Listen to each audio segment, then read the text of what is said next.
किस देश को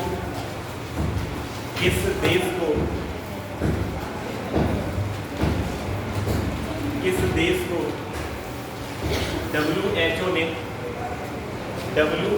ने मलेरिया मुक्त घोषित किया है?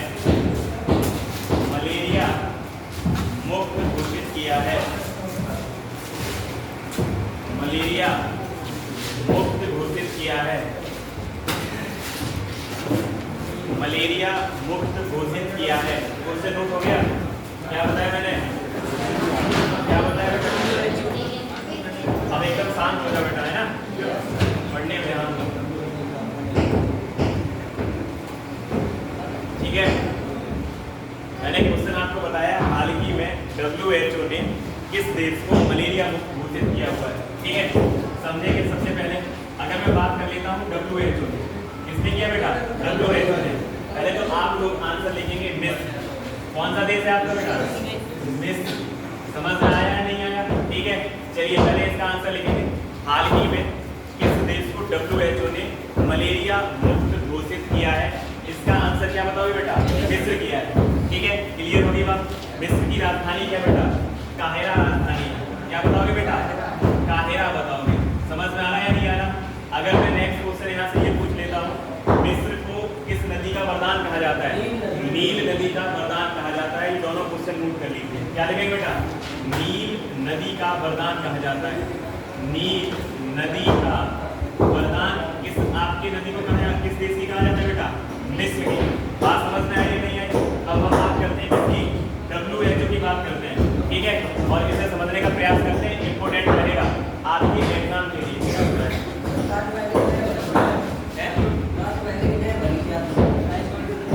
इसकी नहीं बनी जा रही? चलो कोई नहीं, ध्यान दो, है ध्यान दो, छोड़ दीजिए। चलो WHO की बात करता हूँ, ठीक है? WHO क्या है आपका? वैश्विक स्वास्थ्य संगठन। एक संस्था, क्या बेटा? संस्था। इसका काम क्या होता है? इसका जो काम होता है वो वैश्विक स्तर पर जो नई नई जो बीमारियां होती हैं इनके लिए लोगों को जागरूक करना होता है। उनके लिए नई नई वैक्सीन बनाने का काम कौन करता है? WHO। अगर मैं WHO की बात करता हूँ तो इसकी फुल फॉर्म क्या है बेटा? ऑर्गेनाइजेशन। क्या बताओगे बेटा? ऑर्गेनाइजेशन। बात समझ में आई या नहीं आई? बात समझ में आई या नहीं आई? ठीक है, देखिए अच्छा यार, क्या काम किया?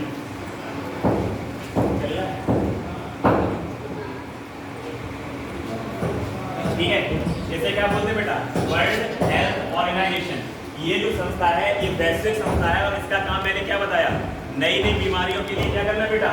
आपके लोगों में जागरूकता प्रदान करना और उस बीमारियों के लिए दवाई तथा आपके वैक्सीनेशन का निर्माण करना।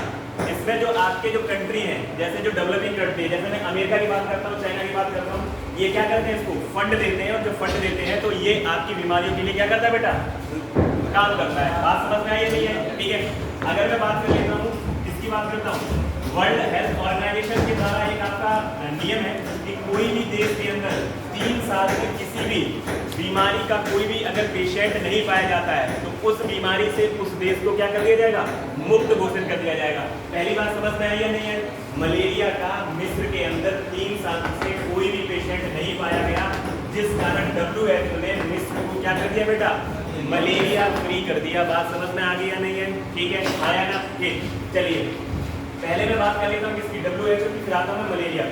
वर्ल्ड हेल्थ ऑर्गेनाइजेशन अगर मैं बात करता हूँ, इस संस्था जो है इसकी समय जो बताएंगे आपको कब स्थापना हुई है? बताओ। 1948 में। कब स्थापना हुआ बेटा? 1948 में। इसका हेडक्वार्टर कहाँ है? हेडक्वार्टर बताओ कहाँ है बेटा? जिनेवा में। हाँ बताओ बेटा, जिनेवा में। नेक्स्ट अगर मैं बात कर लेता हूँ इसका अध्यक्ष कौन है? अध्यक्ष अगर पूछ लिया जाए कि वर्ल्ड हेल्थ ऑर्गेनाइजेशन का अध्यक्ष कौन है? टेड्रोस। कौन है बेटा? टेड्रोस अधानम। कौन है बेटा? टेड्रोस अधानम है बेटा। समझ में आया नहीं है? ठीक है, अब अगर मैं बात कर लेता हूँ 1948 में हमारे पास में क्या क्या और प्रमुख फैक्ट बन सकते हैं, अगर मैं आपको बता सकता हूँ तो यहाँ पर समझने का प्रयास करेंगे। एक संस्था है IUCN। कौन सी संस्था है बेटा? IUCN, जो पर्यावरण से संबंधित है, international union conservation for nature. इसका भी आपका स्थापना कब हुआ है? 1948 में। नेक्स्ट अगर मैं संस्था की बात कर लेता हूँ। यहाँ पर आपका क्या बना था, परमाणु ऊर्जा आयोग बना था। क्या बना था बेटा, परमाणु ऊर्जा आयोग। अगर मैं बात कर लेता हूँ नेक्स्ट, भारत की पहली औद्योगिक नीति कब आई थी आपकी, भारत की पहली औद्योगिक नीति कब आई थी बेटा, बताओ कब आई थी औद्योगिक नीति, 1948 में। अगर मैं पूछूं यहाँ पर एक ऑपरेशन चलाया गया था, ऑपरेशन पोलो। क्या चलाया गया था बेटा, ऑपरेशन पोलो का संबंध किससे है, हैदराबाद को स्वतंत्र कराया था। किसे स्वतंत्र कराया था बेटा, हैदराबाद को स्वतंत्र कराया था। और हैदराबाद किस नदी के किनारे बेटा, मूसी नदी के किनारे है। ठीक है, समझ में आया नहीं है। नेक्स्ट क्वेश्चन आपका बताएगा कि महात्मा गांधी की मृत्यु भी कब हुई थी बेटा, कब हुई थी, 1948 में। अगर मैं नेक्स्ट क्वेश्चन यहाँ पर हमारे पास और कुछ बन सकता है, नहीं बन सकता है, तो अभी ध्यान दीजिए। यहाँ तक सारी बातें समझ में आई या नहीं है, ठीक है। IUCN की स्थापना 1948, परमाणु ऊर्जा आयोग कब बना बेटा, 1948। भारत की स्वतंत्रता की पहली औद्योगिक नीति कब आई, 1948। ऑपरेशन पोलो कब चलाया गया, 1948।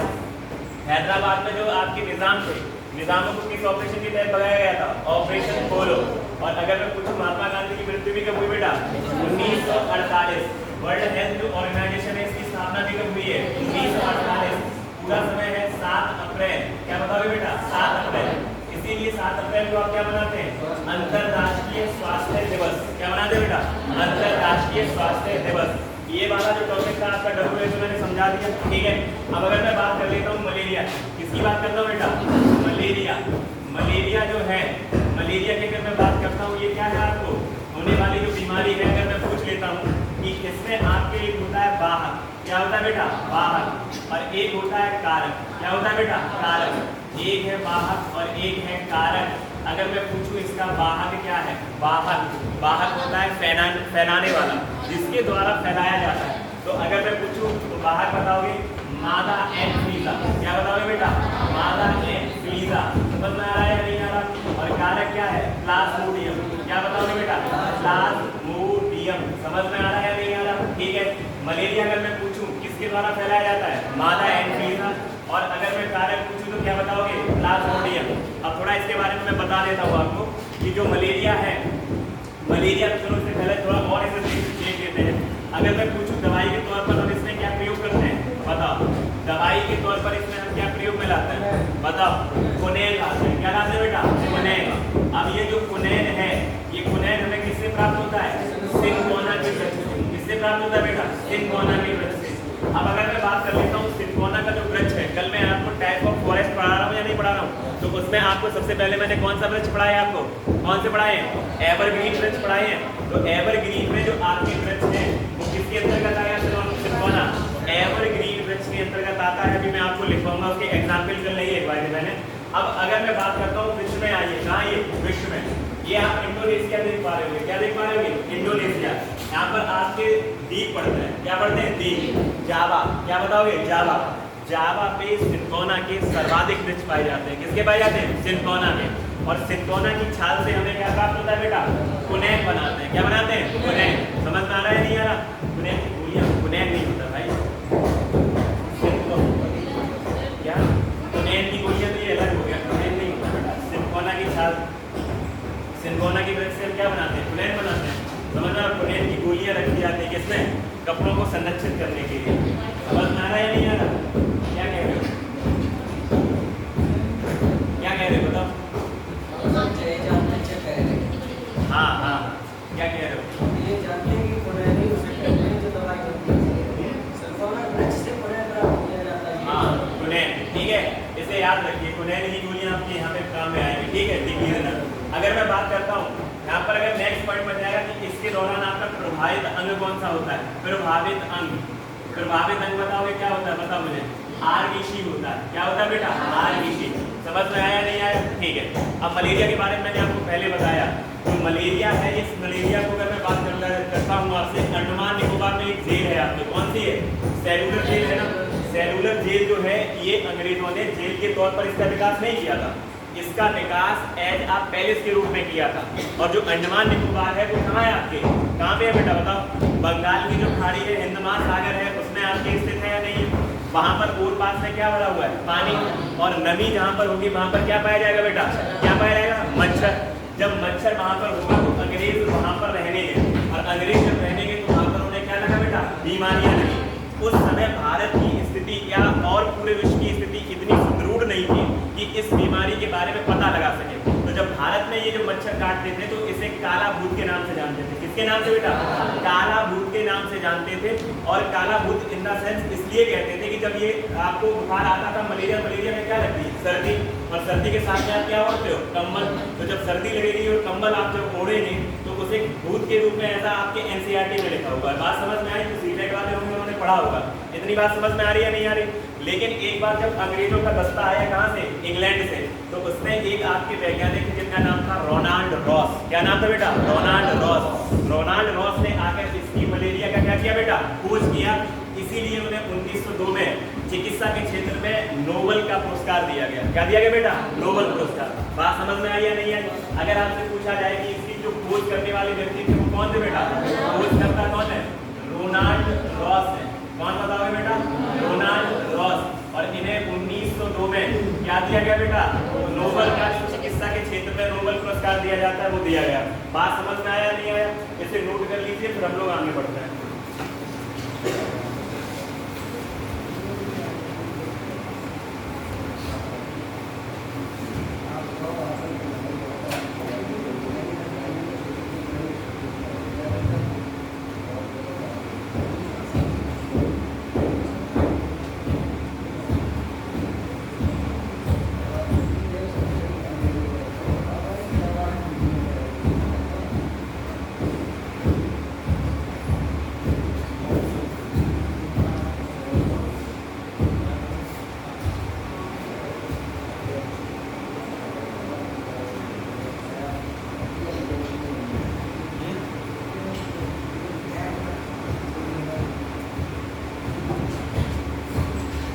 दवाई के रूप में ये लिख देना, ठीक है?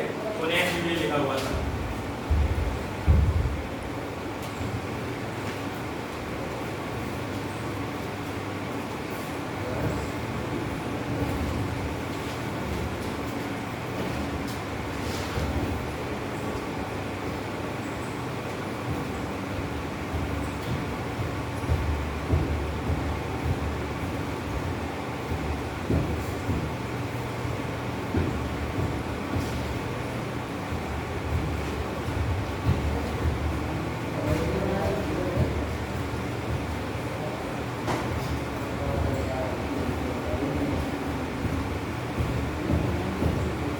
मिस्र किस कॉन्टिनेंट में है? मिस्र किस कॉन्टिनेंट में है? पीछे सोच ही बता रहे हैं, पता नहीं क्या पूछ लिया। ये आपका रहेंगे, ये आप मिस्र काहिरा। समझ में आ रहा है नहीं आ रहा? ठीक है।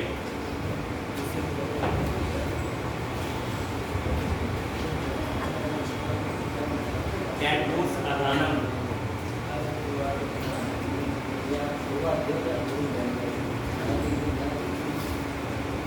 एक बार फिर से देख लीजिए, नोट हो जाएगा, बता दे रहा हूँ आराम से, ठीक है? और थोड़ा इन चीज़ों को जो बता दी जाती है, मैं आपको शायद दूसरी चौथी बार पांचवी बार पढ़ा रहा हूँ, तो चीज़ों पर थोड़ा फोकस करिए, पढ़ाई पे ध्यान दीजिए, ठीक है? अब उसे हम एक एक चीज़ को आपको 10-10 बार समझाने में टाइम भी तो बहुत उतना लगेगा आपको। तो जो चीज़ें बताई जाती हैं उस पर ध्यान दीजिए और रेगुलर क्लास रहिए,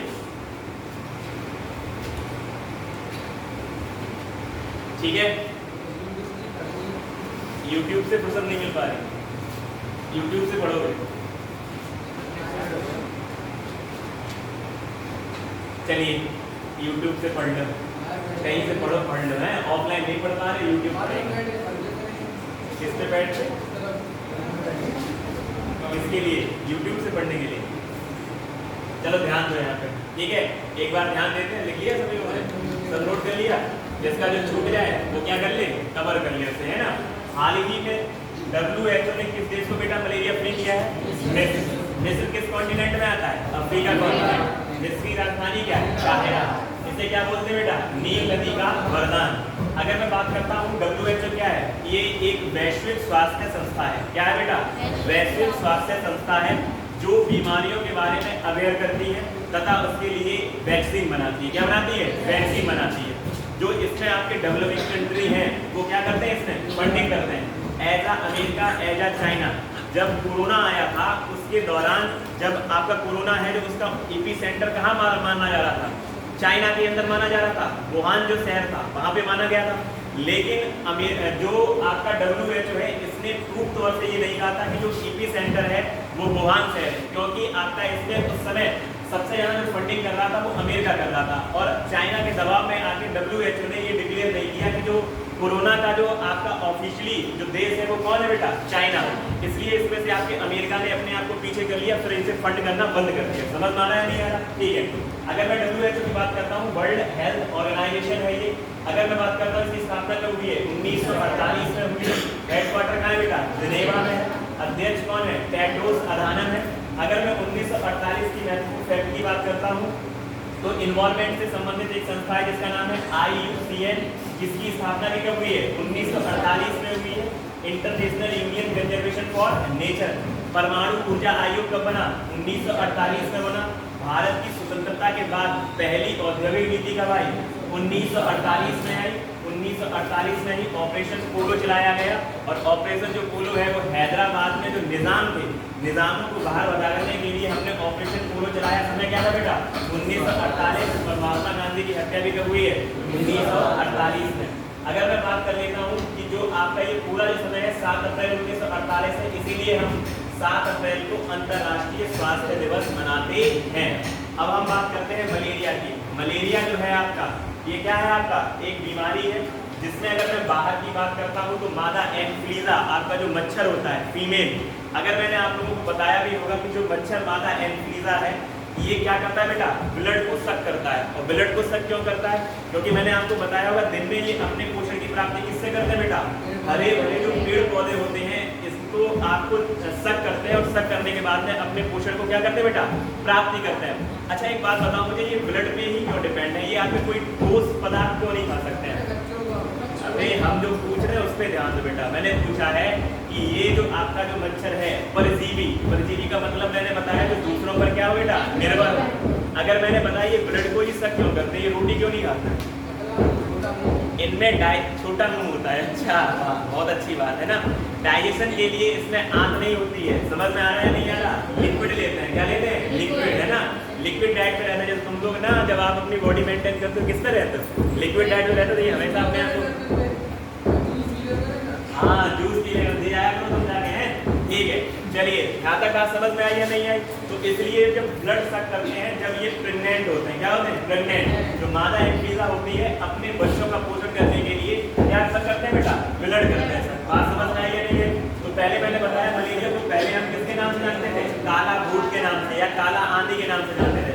लेकिन बाद में यहाँ पर हमारे इंग्लैंड से अंग्रेजी दल आया, और उसमें एक वैज्ञानिक थे जिनका नाम क्या था, रोनाल्ड रॉस, उन्होंने इसकी खोज की और इसके बारे में बताया।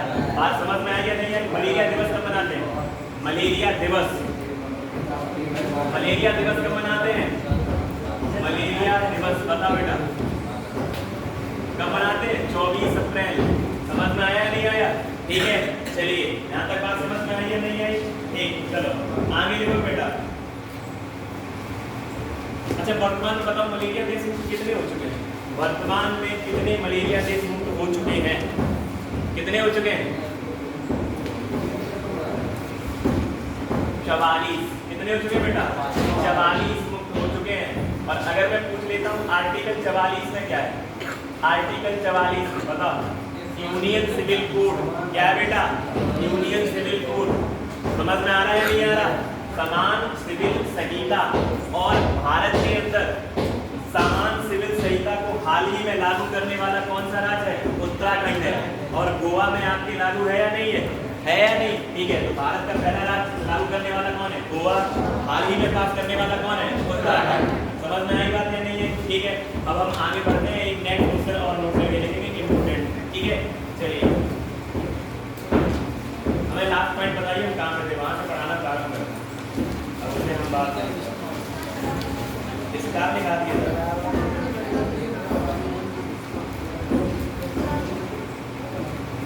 बेटा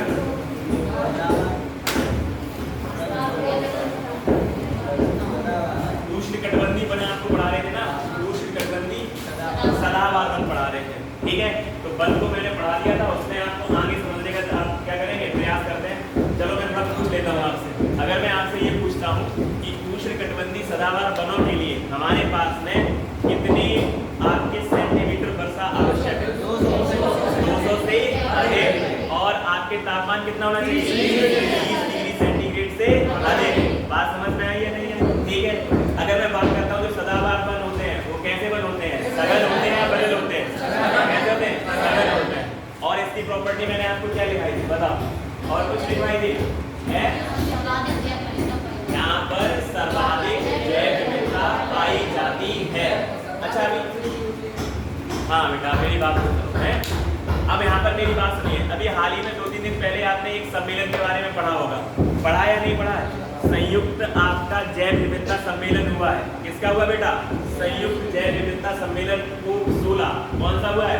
COP 16 हुआ है। पता है या नहीं पता है? COP 16 का आयोजन कहाँ किया गया है, कोई बता सकता है? COP 16 का आयोजन जैव विविधता से संयुक्त आपकी जो आपका COP है ना, COP की फुल फॉर्म क्या होती है आपके? Conference of parties. ये दो बैठकें आपके करवाता है, एक जलवायु परिवर्तन से संबंधित है, एक जैव विविधता से संबंधित है। तो हाल ही में जो COP 16 नंबर की जो बैठक का आयोजन किया गया है, इसका आयोजन कहाँ किया गया है ये बताइए आप। किसी को नहीं पता? कोलंबिया। कहाँ किया गया बेटा? कोलंबिया में किया गया है। समझ में आ रहा है या नहीं आ रहा? और कल जैव विविधता के बारे में आपको समझाए थे या नहीं समझाए थे? जैव विविधता बता पाओगे या नहीं बता पाओगे? चलो जाते जाते मैं आपको वो क्वेश्चन भी कंप्लीट करवाऊंगा और वहां से आगे भी करवाऊंगा। अच्छा बताओ मुझे आर्टिकल 16 में क्या है? आर्टिकल 16 में क्या है? हाँ, अवसर की समानता। समझ में आ रहा है या नहीं आ रहा? ठीक है चलिए कोई बात नहीं, लिखा बात है। ठीक है लास्ट पॉइंट बताइए क्या बोला हुआ है आप, है ना? उसमें एग्जाम्पल लिखना है ना बेटा? एग्जाम्पल ठीक है लिखेंगे बेटा, उसी पे आगे लिखना प्रारंभ करते हैं हम लोग। ठीक है लिखिए, लिखेंगे बेटा। क्षेत्र भी बता दिए थे ना जैव विविधता का, कहाँ का बताए थे क्षेत्र बताओ?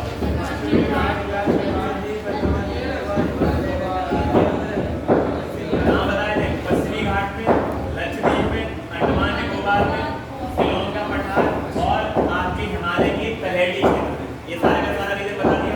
ठीक है लिखो एग्जाम्पल में, एग्जाम्पल में लिखोगे बेटा रोजवुड, रोजवुड, रोजवुड के साथ में लिखोगे बेटा महोगनी, महोगनी, रोजवुड महोगनी, बांस, बांस, फिर लिखेंगे सिनकोना, सिनकोना, फिर लिखेंगे आबनूस, आबनूस। एग्जाम्पल में आपने क्या क्या लिखा बेटा बताओ? एग्जाम्पल में आपने क्या क्या लिखा? आबनूस, आबनूस, सिनकोना, सिनकोना, रबड़, बांस और रोजवुड। क्या बताओगे बेटा? रोजवुड। और क्या लिखा है बेटा? है महोगनी। समझ में आ रहा है या नहीं आ रहा? महोगनी। क्लियर हुई बात है? हाँ या ना?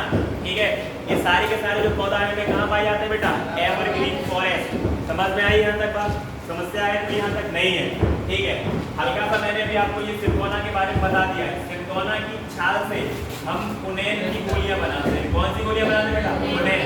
इसका प्राप्त हम क्या करते हैं? मलेरिया में करते हैं। कहाँ करते हैं बेटा? मलेरिया में। रबड़ की अगर मैं बात कर लेता हूँ, भारत का कौन सा ऐसा राज्य है जहाँ पर रबड़ का सबसे ज्यादा आपकी प्राप्ति होती है? बताओ कौन सा है? रबड़ उत्पादन में भारत का कौन सा राज्य प्रथम स्थान पर है? कौन सा बेटा? केरल है। लिख लेना बेटा केरल। और अगर मैं विश्व की बात कर लेता हूँ, थाईलैंड बताओगे? क्या बताओगे बेटा? थाईलैंड। समझ में आ रहा है नहीं आ रहा? रबड़ जब आपका बनाया जाता है केमिकल प्रोसेस से, मतलब इंडस्ट्रीज एरिया के अंदर, तो इसे बनाने के प्रोसेस को हम क्या कहते हैं? वल्कनीकरण कहते हैं बेटा। क्या कहते हैं बेटा? वल्कनीकरण कहते हैं। इंपोर्टेंट बात है, समझ में आ रहा है नहीं आ रहा? अगर मैं पूछूं रबड़ बनाने का जो प्रोसेस होता है वो क्या होता है? वल्कनीकरण कहलाता है। इसे हम सॉफ्ट बनाने के लिए इसमें हम क्या मिलाते हैं? सल्फर का प्रयोग करते हैं। किसका प्रयोग करते हैं बेटा? सल्फर का प्रयोग करते हैं। समझ में आ रही बात या नहीं आई? रबड़ उत्पादन में भारत का कौन सा राज्य अग्रणी है बेटा? केरल। और अगर मैं विश्व की बात करता हूँ, कौन सा बेटा? थाईलैंड है।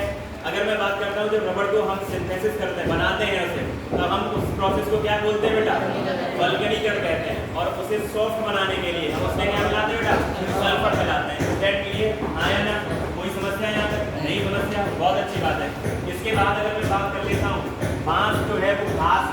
ये ध्यान रखिए। आप लोग पहले बांस पढ़े थे, इसे इतना पढ़ाने का समय नहीं है। एक अधिनियम आया था, उस अधिनियम के तहत इसे पौधे में घोषित किया गया है। अगर मैं बात करूँ तब इसके बाद में कौन सा बेटा, रोजवुड। अगर आप लोगों ने देखा होगा वाद्य यंत्र देखे हैं, वाद्य यंत्र, हाँ या ना, गिटार वगैरह देखा है गिटार, तो ये जो गिटार वगैरह है ये किसके बने होते हैं, रोजवुड के बने होते हैं। समझ में आ रहा है नहीं आ रहा, हाँ या ना, ठीक है। अब ऐसा नहीं कि दुनिया में एक ही पौधा है जिससे बने, और भी आपके पौधे होते हैं, लेकिन मेनली हम किस लकड़ी का प्रयोग करते हैं, रोजवुड का प्रयोग करते हैं। यहाँ तक बात समझ में आई है नहीं है, ठीक है। नेक्स्ट नंबर के हम वृक्ष पढ़ते हैं, ठीक है, हेडिंग लगाएंगे बेटा, पर्णपाती वन, पर्णपाती वन,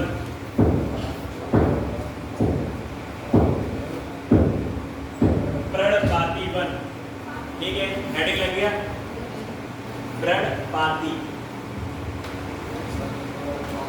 हिंदी भी कैसी है, पर्णपाती, पर्णपाती नहीं, प्रण भी लिखा हुआ है, ठीक है, पर्णपाती वन।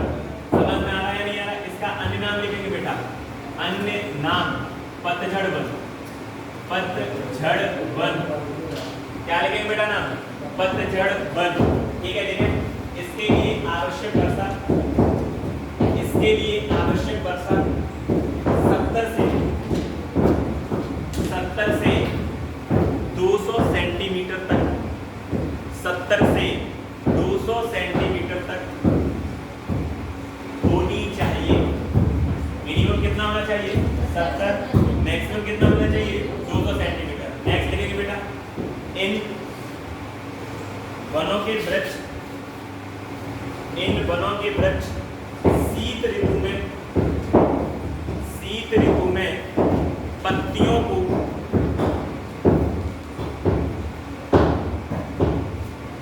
इन वृक्षों में शीत ऋतु के बाद पत्तियों को गिरा दिया जाता है, गिरा दिया जाता है। क्या किया जाता है बेटा, गिरा दिया जाता है। कंफर्म हो गई बात, हाँ या ना? मैंने पूछा आपसे कि जो आपके पर्णपाती या पर्णपाती, समझना, पर्ण लिखा होगा, प्रण लिखा होगा, और अन्य नाम क्या बताओ बेटा, पतझड़ वन। पतझड़ वन क्यों, शीत ऋतु के समय ये क्या करते हैं बेटा, अपनी पत्तियों को गिरा देते हैं, जिसके कारण इसका अन्य नाम क्या बेटा, पतझड़ वन है। अब मैंने आपसे पूछा, यहाँ पर ये पूछ रहा हूँ कि ये उसके दौरान अपनी पत्तियों को गिराते क्यों है। थोड़ा आप विचार करिए, फिर हम बताते हैं आपको, ठीक है। अगर नहीं आता है आप लोग थोड़ा विचार करिए।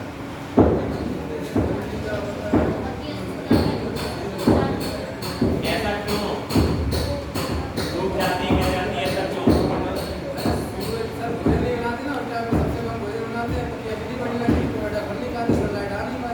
हाँ, लाइट आ नहीं पाती, लाइट नहीं आ पाती तो फिर क्या हो जाता है, अंधेरा हो जाता है।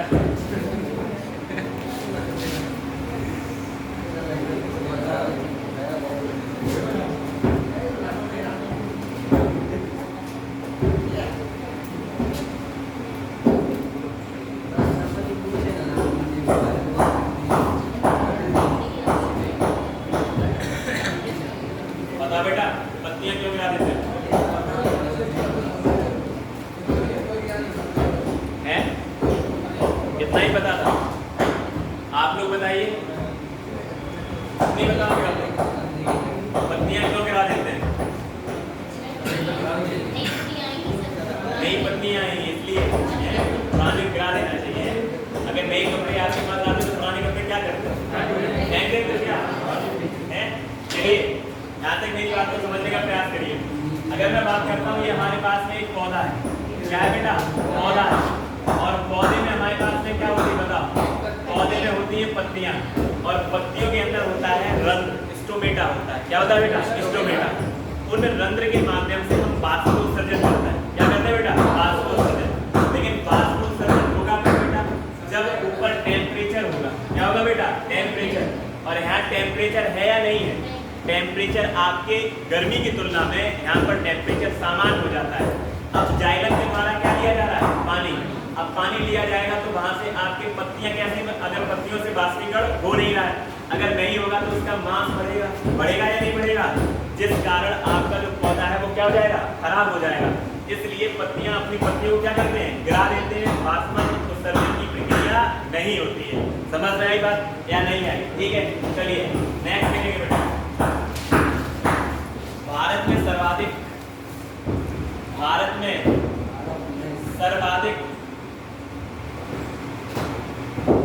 पर्णपाती वन पाए जाते हैं। भारत में सर्वाधिक पर्णपाती वन पाए जाते हैं।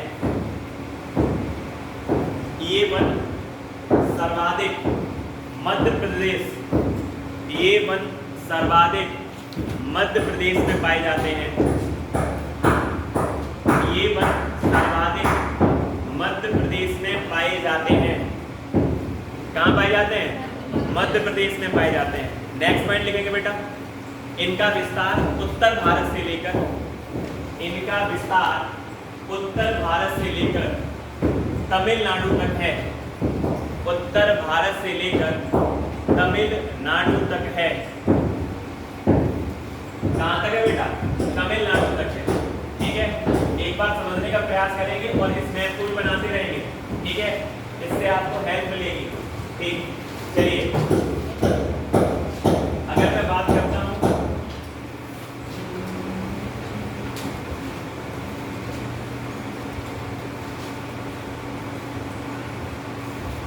ठीक है, अगर मैंने कल आपको सबसे पहले कौन से वन पढ़ाए थे?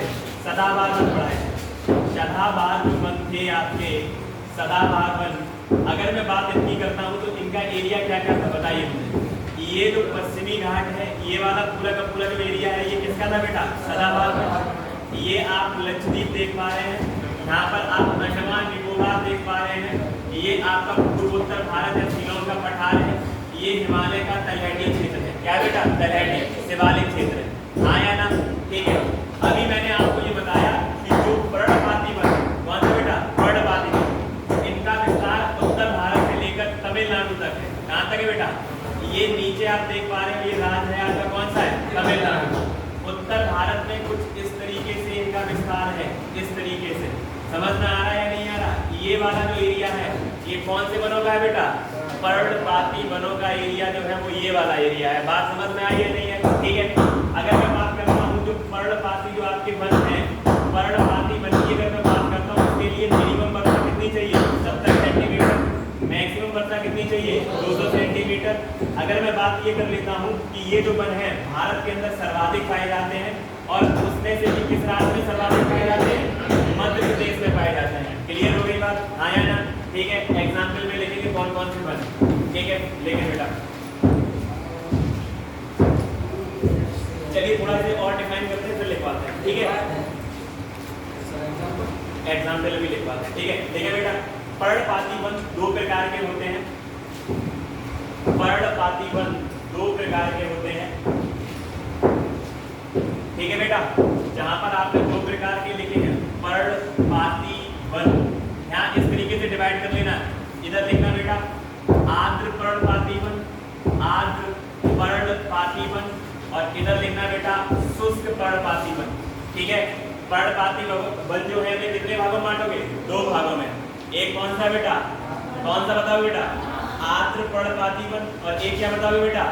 शुष्क पर्णपाती वन। यहाँ तक बात समझ में आ रही है नहीं है? ठीक है, लिखना प्रारंभ करेंगे बेटा। ठीक, लिखे बेटा, इधर आर्द्र पर्णपाती वन की तरफ लिखेंगे।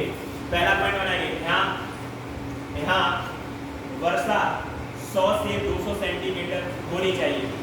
यहाँ वर्षा 100 से 200 सेंटीमीटर होनी चाहिए। 200 सेंटीमीटर होनी चाहिए।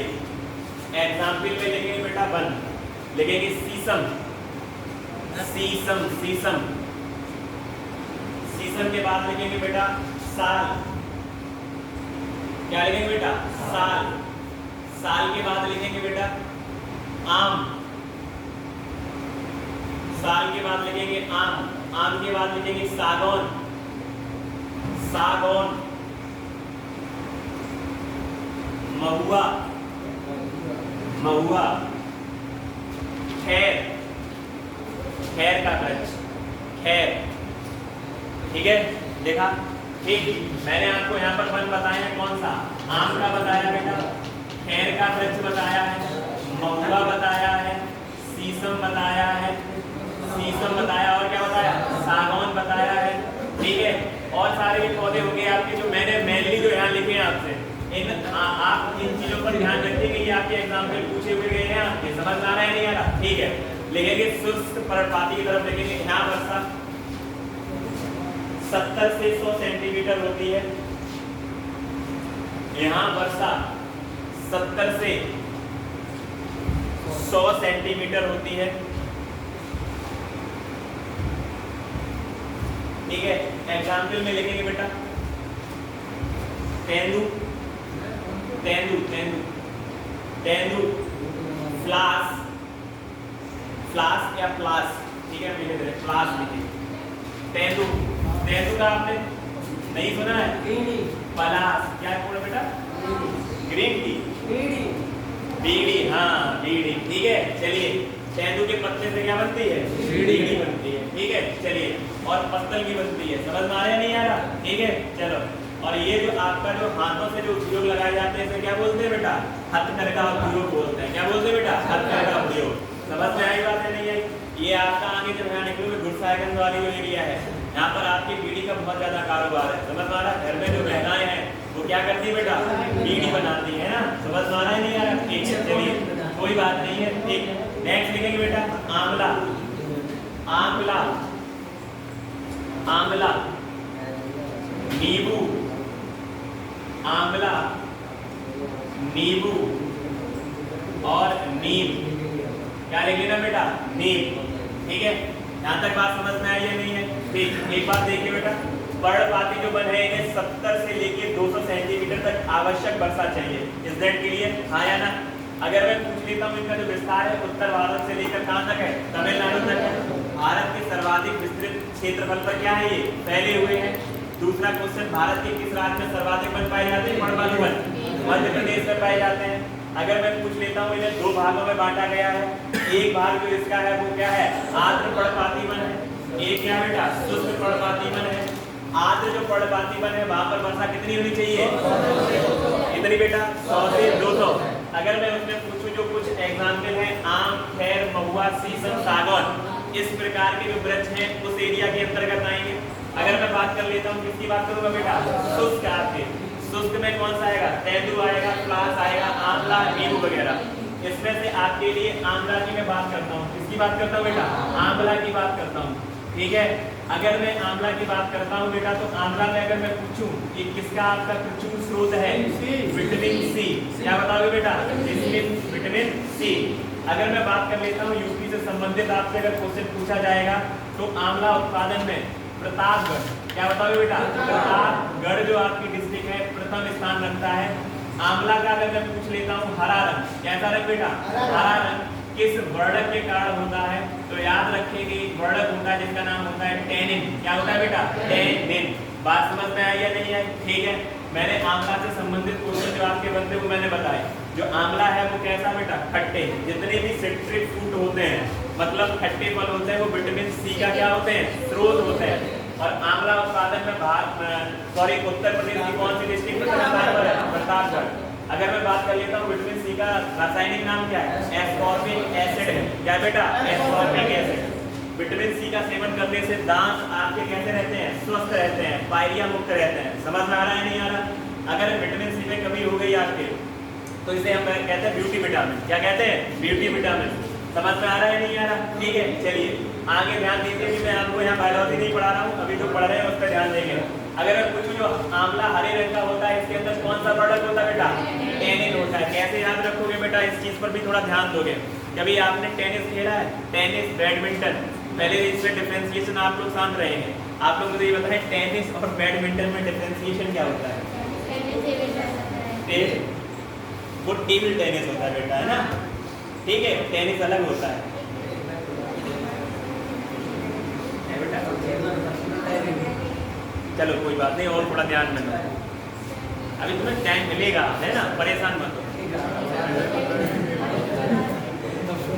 दीवार से नहीं खेला जाता। वहाँ ज्ञान फट रहा है क्या करते? हाँ फट रहा होगा। आप बताओ बैडमिंटन क्या होता है? शटलकॉक का यूज होता है, बॉल का यूज होता है किसमें? टेनिस में। तो इन्होंने बताया, बिल्कुल सही बताया। अच्छा मुझे इन दोनों की कोई फेमस आपके खिलाड़ी का नाम बता। यही शांत रहो, इधर से ट्रांसफर इधर हो जाएगा और जब इधर ट्रांसफर होगा फिर तो मुसीबत में आ जाओगे। हाँ सानिया मिर्जा टेनिस, सानिया मिर्जा टेनिस। हाँ और बताओ, आप बताओ दूसरा।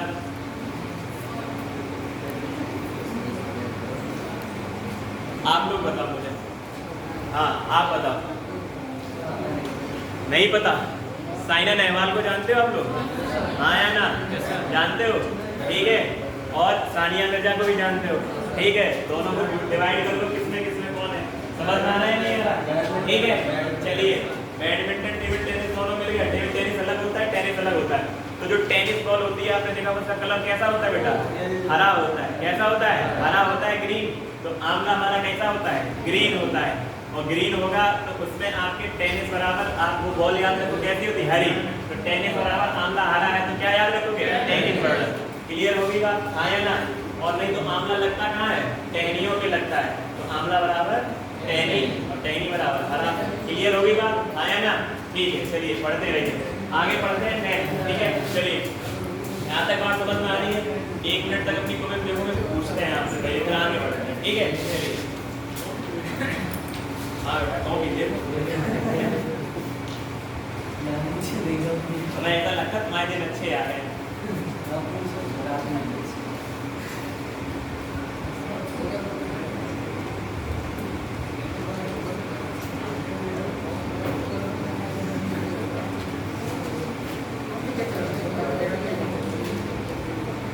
देख लिया, कोई बात नहीं। नेक्स्ट बनों का नाम लिखेंगे बेटा, उष्णकटिबंधी। बातें क्यों किया करते हैं? उष्णकटिबंधी,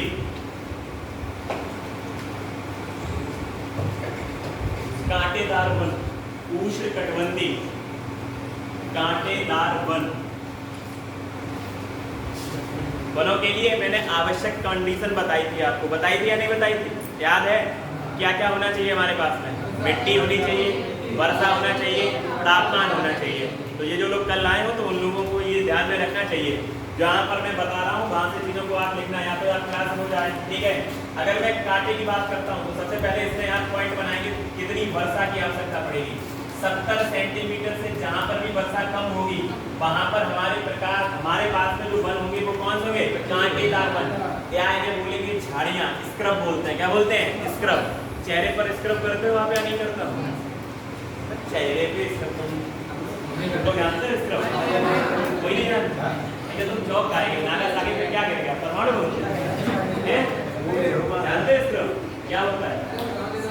दानेदार तो होता है वही वाला। ठीक है। स्क्रब। हाँ तुम पीछे योद्धा कुछ भी नहीं जानते। मैं जितनी हाँ योद्धा एक तो तुम बिल्कुल वीराने बैठे हो यहाँ आके बैठा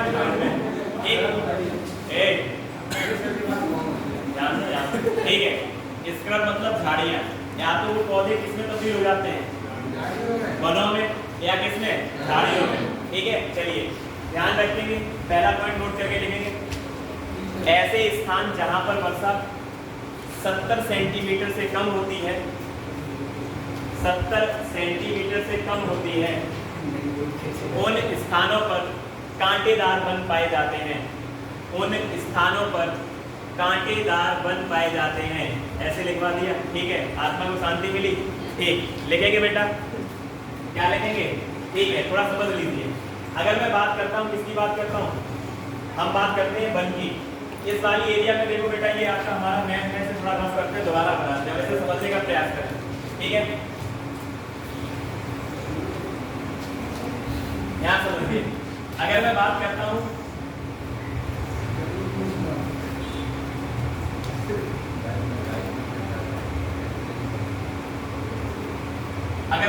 हमारे गुजरात से कौन सी रेखा गुजरी है बेटा? कर्क रेखा। और कर्क रेखा जहाँ से गुजरी होगी वहाँ पर टेम्परेचर कैसा होगा बेटा? टेम्परेचर कैसा होगा? अधिक होगा या कम होगा? अधिक होगा। और टेम्परेचर अधिक होगा लेकिन यहाँ पर वर्षा कैसी होगी? कम होगी। तो ऐसे स्थान पर हमें किस प्रकार के वन पाए जाएंगे? कैसे? कांटेदार। क्यों? क्योंकि यहाँ पर आपके जो पत्तियां हैं, पत्तियां क्या करेंगी? बाष्पोत्सर्जन। वही पत्तियां आगे चलकर किस में परिवर्तित हो जाती हैं? कांटों में परिवर्तित हो जाती हैं। क्योंकि नीचे पानी है, उस पानी का भी क्या हो जाएगा? बाष्पोत्सर्जन। इसलिए वो वन किसमें तब्दील हो जाते हैं? कांटों में। समझ में आई बात? हाँ या ना? टेम्परेचर कैसा होगा बेटा? अधिक होगा। और टेम्परेचर अधिक होगा तो यहाँ पर लेकिन पानी की वर्षा अधिकता नहीं है। वर्षा कैसी बेटा? कम है, 70 सेंटीमीटर से कम है। तो भारत के अंदर ऐसा कौन सा क्षेत्र है जहाँ पर आपको टेम्परेचर अधिक दिखता है लेकिन बारिश कम दिखती है? तो ये वाला जो आप रीजन देख पा रहे हो, ये वाला रीजन, ये आपने देखा होगा गुजरात और राजस्थान, साथ में हल्का ये जो पंजाब और हरियाणा कह दिया, 4 राज्य ऐसे आते हैं जो आपके किसके लिए फेमस है बेटा? कांटेदार वनों के लिए फेमस है। तो लिख लीजिए भारत में 4 राज्य, भारत में 4 राज्यों में, भारत के 4 राज्यों में कांटेदार वन पाए जाते हैं। गुजरात, राजस्थान, गुजरात, राजस्थान, गुजरात, राजस्थान, पंजाब, हरियाणा, पंजाब, हरियाणा। क्लियर होगी बात? आया ना? यहाँ तक कोई समस्या नहीं? समस्या ना? ठीक है। अब अगर हम थोड़ा आगे बढ़ते हैं, ठीक है, लिखेंगे एग्जाम्पल में कौन से पौधे पाए जाते हैं। लिखे बेटा कीकड़, और ये हम अपने घर से नहीं लेके आए हैं, ये पौधों के नाम हैं, ठीक है। कीकड़, कैक्टस, कीकड़, कैक्टस, खजूर, कीकड़, कैक्टस, खजूर, बबूल, बबूल, बबूल और बेर, नागफनी, खेजड़ी, खेजड़ी का भी एक वृक्ष होता है, खेजड़ी का वृक्ष, नागफनी, खेजड़ी का वृक्ष। इसमें जो बीएड बीटीसी वाले होंगे उन्हें जानकारी होगी। खेजड़ी, खेजड़ी हम लिखे दे रहे बेटा ना, परेशान ना हो। खेजड़ी, खेजड़ी नहीं खेजड़ी, खेजड़ी का वृक्ष, ठीक है। आया ना? नागफनी लिख दिया मैंने, खजूर लिख दिया, बेर लिख दिया। ये सारे के सारे जो आपके ये पौधे हैं, ये किसके अंतर्गत आएंगे बेटा? किसके? कांटेदार वनों के पीछे। और मेन रीजन क्या याद रखोगे? टेम्परेचर अधिक होगा लेकिन पानी कम होगा, पानी कम होगा, उसका बाष्पोत्सर्जन ना हो, इसलिए जो पत्तियां होती हैं वो किस में बदल जाती हैं? कांटों में बदल जाती हैं। भारत के कितने राज्य हैं जहाँ पर कांटेदार वन पाए जाते हैं? 4 राज्य हैं। नंबर 1 कौन सा? बताओगे, राजस्थान बताओगे, पंजाब बताओगे, हरियाणा बताओगे। क्लियर? आया ना? यहाँ पर मैं एक इसमें पौधे की बात करता हूँ। ये वाला जो आपका है पौधा इम्पोर्टेंट है, ये राजस्थान का राजकीय वृक्ष है। कैसा बेटा? राजस्थान का राजकीय वृक्ष है। जब आप लोग सीटेट पढ़ते हैं तो इससे आप क्या बनाते हैं? दवाइयाँ बनाते हैं, और इसका अचार भी रखते हैं। क्या रखते हैं बेटा? अचार रखते हैं। समझ में आ रहा है नहीं आ रहा? ठीक है, चलिए यहाँ तक बात समझ में आई है नहीं है? ठीक। नेक्स्ट हम लोग पढ़ते हैं अब कौन सा बेटा? पहाड़ी वन पढ़ते हैं। क्या पढ़ते हैं बेटा? पहाड़ी वन। हेडिंग लगाएंगे बेटा पर्वतीय वन, पर्वतीय वन, पर्वतीय वन। हेडिंग लगी भाई या नहीं लगी? ठीक है, चलिए समझेंगे। सबसे पहले हम पर्वतीय वन है क्या, ठीक है? ये सिंपल परिभाषा कह सकते हो, ऐसे वन जो पर्वतों में पाए जाते हैं क्या कहते हैं बेटा? है ना? ठीक है, चलिए पर्वतीय वन, पर्वतीय वन। हेडिंग लगी हाँ या ना? ठीक है भाई, थोड़ा सा इसे समझते हैं फिर हम लोग कहाँ बढ़ते हैं? आगे बढ़ते हैं। ठीक, हम अगर बात करते हैं, ये हमारी पृथ्वी, क्या है बेटा? पृथ्वी। और पृथ्वी के अगर हम अक्षांश से, ध्यान दीजिए बेटा यहाँ पर, पृथ्वी के अक्षांश से अगर हम 165 मीटर, कितने मीटर बेटा? 165 मीटर अगर ऊपर चलते हैं तो हमारा जो टेम्परेचर होता है वो 1 डिग्री सेंटीग्रेड क्या हो जाता है बेटा? डाउन हो जाता है। अगर कम होगा तो हम जैसे जैसे ऊपर पहुंचेंगे तो हमें क्या मिलेगी बेटा? बर्फ मिलेगी। क्या मिलेगी? बर्फ। जैसे जैसे हम अक्षांश से ऊपर जाते जाएंगे वैसे वैसे हमारे टेम्परेचर में क्या आएगी? गिरावट आएगी। अगर मैं बात कर लेता हूँ यहाँ पर हमारा हिमालय, क्या है बेटा? हिमालय। हिमालय है या नहीं है? है या नहीं है? क्या भूल गए? हिमालय था या अब नहीं है? है या नहीं है? हिमालय है। और इस हिमालय के ऊपर पाए जाने वाले वनों को हम क्या बोलते हैं? पर्वतीय वन कहते हैं। अगर मैं इसकी एवरेज औसत ऊंचाई की बात करता हूँ तो 6000 मीटर है। कितना बेटा? 6000 मीटर जो है वो किसकी है? औसत ऊंचाई है हिमालय की। समझ में आई या नहीं आया? ठीक है, तो अगर मैं बात करता हूँ ये हिमालय है, और हिमालय का अंतिम जो श्रेणी है वो कौन सी है? शिवालिक है। शिवालिक के बाद में आपके क्या स्टार्ट हो जाता है? मैदानी भाग स्टार्ट हो जाते हैं। हाँ या ना?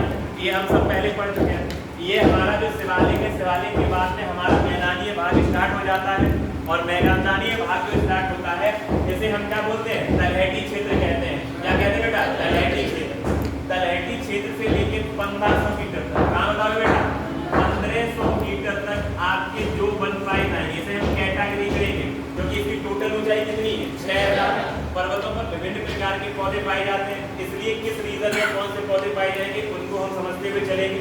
अब हम बात करते हैं तलहटी से लेकर 1500 मीटर की ऊंचाई पर। कहाँ तक की ऊंचाई तक? 1500 मीटर तक की ऊंचाई पर हमारे पास में किस प्रकार के पौधे होते हैं बताएंगे आपको? अल्पाइन। अल्पाइन का नंबर आएगा बेटा, काहे परेशान हो? अल्पाइन बताएं। अभी हमने दो प्रकार के वृक्ष पढ़े थे। कैसे पढ़े थे? दो प्रकार। एक जो वृक्ष पढ़े थे वो मैंने पढ़ा था एवरग्रीन, और एक पढ़ा था मैंने आपके पर्णपाती का। तो आपके तलहटी क्षेत्र से लेकर 1500 मीटर तक की जो ऊंचाई है इसमें सदाबहार वन तथा पर्णपाती वन दोनों पाए जाएंगे। Is that clear? हाँ या ना? सबसे पहले हमने जो वन पढ़े वो आपके सदाबहार वन और पर्णपाती वन पढ़े। अब अगर मैं बात करता हूँ पर्वतीय वन की, तो पर्वतीय वन की अगर मैं बात करता हूँ एवरेज ऊंचाई 6000 है हमारे पास में। तो जैसे अगर मैं बात करता हूँ कि जो सबसे वाला नीचे जो नवीनतम भाग है हिमालय का वो कौन है? शिवालिक। शिवालिक के बाद में क्या है बेटा? मैदानी क्षेत्र। मैदानी क्षेत्र से लेकर 1500 मीटर तक की हाइट में जो भी आपके पौधे पाए जाएंगे उसे हम जो कैटेगराइज करेंगे उसे हम नाम किस नाम देंगे बेटा? सदाबहार वन तथा पर्णपाती वन के अंतर्गत उन्हें रखेंगे। Is that clear? तो ये यहाँ मैप बनाते हैं। 1500 मीटर के बाद हम जाएंगे कहाँ पे बेटा? 2500 के पास। कहाँ जाएंगे बेटा? 2500 के पास जाएंगे, 2500 मीटर के पास। और 2500 के बाद में हम जाएंगे 4000 के पास। कहाँ जाएंगे बेटा? 4000 के पास। और 4000 के बाद में हम कहाँ जाएंगे बेटा? 4800 के पास जाएंगे। कहाँ पे? 4800 मीटर तक। Is that clear? हाँ या ना? ठीक है, तो पढ़ते रहिए और हम बताते रहेंगे आपको। ठीक है, यहाँ समझाते रहेंगे। लिखेंगे किसमें लिखेंगे? पहला पॉइंट बना जहाँ पर आपने ये लिखा हुआ है 1500 मीटर से लेके, ठीक है, ये आप बना ले, ये मैप बनाना पड़ेगा आपको। ठीक है, ये सत्य है, मैं बोलता जाऊंगा आप लिखते रहिए।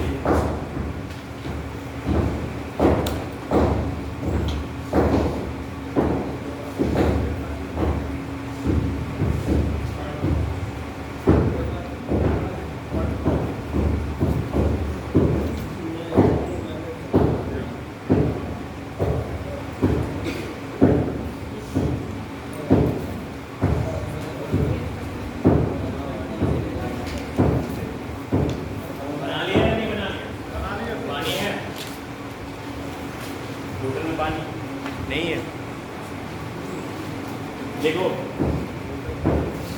देखो बेटा, तलहटी क्षेत्र से लेकर तलहटी क्षेत्र से लेकर तलहटी क्षेत्र से लेकर 1500 मीटर तक की ऊंचाई में 1500 मीटर तक की ऊंचाई में सदाबहार वन तथा पर्णपाती वन दोनों पाए जाते हैं।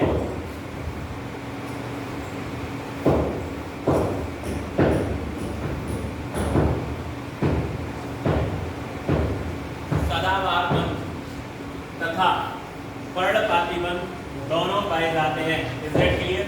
हाँ या ना? नेक्स्ट पॉइंट बनाइए बेटा, नंबर 2 डालने या जिस तरीके से इसमें लिखना है तो इसमें लिखें। 1500 मीटर से लेकर 1500 मीटर से लेकर 2500 मीटर तक की ऊंचाई पर या मत जैसे आप सिंपलिसिटी लें, ठीक है, लिखिए 1500 मीटर की ऊंचाई से लेकर 2500 मीटर तक की ऊंचाई तक चौड़ी पत्ती वाले वन पाए जाते हैं।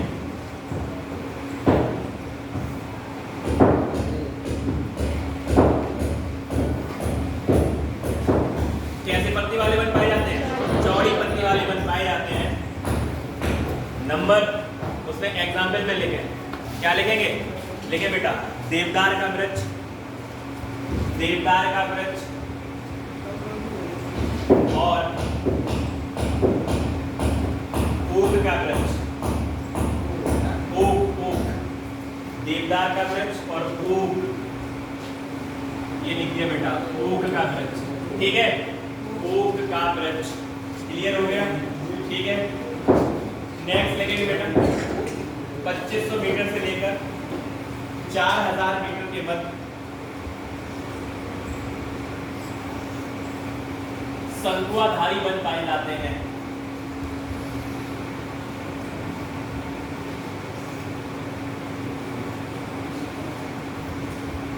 शंकुआधारी वन पाए जाते हैं। कैसे बन पाया जाता है? सन को आता है। अगर आप लोगों ने बड़े दिन पर देखा 25 दिसंबर को आया ना, तो उसकी जो शेप देखिए वो कैसी होती है बेटा? सन को आता है। अब थोड़ा सा समझने का प्रयास करेंगे। जैसे जैसे हम आपके ऊंचाई पर जाएंगे तो वैसे वैसे आपका टेम्परेचर जो है बेटा वो क्या होगा? कम होगा। और टेम्परेचर कम होगा तो मैं यहाँ बात करूँगा बर्फ जमने लगेगी। क्या होगा बेटा? बर्फ जमने लगेगी। और अगर हमें इस शेप में, किसकी शेप की बात करते हैं? ये शेप अगर आप देख पा रहे हो, इस शेप में अगर आपको पौधा नहीं मिलेगा तो जो बर्फ होगी उसकी जो डेंसिटी है, घनत्व है, वो धीमे धीमे पत्तियों पर जमा होगा। और धीमे धीमे अगर जमा होगा तो उसका मास बढ़ेगा। मास बढ़ेगा तो वो पौधा टूट जाएगा। इसलिए जैसे जैसे हम ऊपर की तरफ बढ़ेंगे तो शंकुआकार कैसे मिलेगा बेटा? शंकुआकार। कौन शेप देखा है आपने? बर्थडे वाली टोपी देखी है नहीं देखी है? बर्थडे वाली जो टोपी होती है वो कैसी होती है? कौन जैसी होती है। अब इसके ऊपर जो बर्फ आएगी वो क्या हो जाएगी? आसानी के साथ नीचे की ओर फिसल जाएगी, जिसके साथ में ये स्टैंड कर सकता है। क्या कर सकता है बेटा? स्टैंड। ठीक है, लिखेंगे बेटा इसमें एग्जाम्पल फर। एक पौधे का नाम होता है फर, फर वृक्ष। ठीक है, फर वृक्ष, चीड़, चीड़। नेक्स्ट लिखेंगे सनोबार, सनोबार, सनोबार। आया ना? ठीक है, समझ में आ गया? क्लियर? ठीक, बहुत अच्छी बात है। यहाँ तक कोई समस्या हो बताओ मुझे। नहीं समस्या है? ठीक है, चलिए बढ़ते रहिए। कहाँ बढ़ेंगे बेटा? आगे की तरफ बढ़ते हैं। ठीक है, नेक्स्ट लिखेंगे अब टुंड्रा वन। क्या लिखेंगे बेटा? टुंड्रा वन लिखेंगे। 4000 से लेके 4800 मीटर के मन टुंड्रा वन या टुंड्रा वनस्पति पाई जाती है। टुंड्रा वन या वनस्पति पाई जाती है। टुंड्रा वन या वनस्पति पाई जाती है। क्लियर होगी बात? आया ना? ठीक है, चलिए अब अगर मैं बात करता हूँ टुंड्रा वन की, थोड़ी सी बात कर लेता हूँ। ये जो टुंड्रा वन होते हैं इसमें नमी अधिकतर हो जाती है। कैसी हो जाती है बेटा? अधिकतम हो जाती है, क्योंकि हम कहाँ बढ़ रहे हैं? ऊपर। और जैसे जैसे ऊपर बढ़ेंगे तो नमी कैसी होगी? अधिक। तो जो काई होती है ना, काई, काई और घास, ये दोनों प्रकार के आपके जो वन है वो किसके अंतर्गत आएंगे? आपके टुंड्रा वन के अंतर्गत आएंगे। समझ में आ गई बात है? नहीं आई? ठीक है, लिख लीजिए काई तथा घास। एग्जाम्पल में क्या लिखेंगे बेटा? काई तथा घास।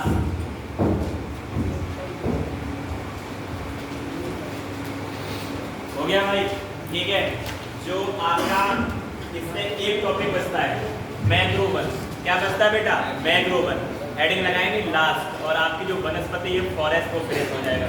ठीक है, इसमें हम 2-3 पॉइंट एक्स्ट्रा आपको लिखवा देंगे तो आपके एग्जाम के लिए इम्पोर्टेंट रहेगा। ठीक है, चलिए लिखेंगे। एक लास्ट पॉइंट बचा हुआ है, कौन सा बचा है? Mangrove one. ठीक है, हेडिंग लगाएं।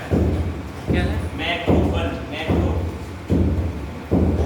मैंग्रोव वन लगा दिया बेटा? हेडिंग या नहीं लगाया? ठीक है, ठीक। इसका अन्य नाम लिखेंगे लवणीय वन, लवणीय वन।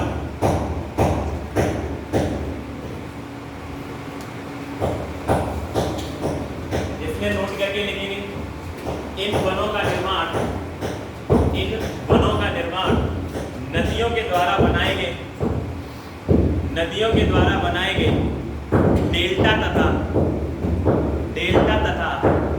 आर्द्र भूमि में होता है। इन वनों का निर्माण नदियों के द्वारा बनाया गया डेल्टा तथा आर्द्र भूमि, वेटलैंड जिसे कहते हैं। क्या कहते हैं बेटा? वेटलैंड। आर्द्र भूमि को इंग्लिश में क्या बोलते हैं? वेटलैंड। नम स्थानों पर होते हैं। हो गया या नहीं हुआ? लिख लिया? अगर मैं पूछूं मैंग्रोव वन का निर्माण कहाँ पे होगा? नदियों के द्वारा, जहाँ पर डेल्टा बनाए जाते हैं वहां पर किस प्रकार के वन? Mangrove one. और जहाँ मैं पूछूं वहां पर क्या होगा आपके बेटा? नमी होगी, वेटलैंड होगा।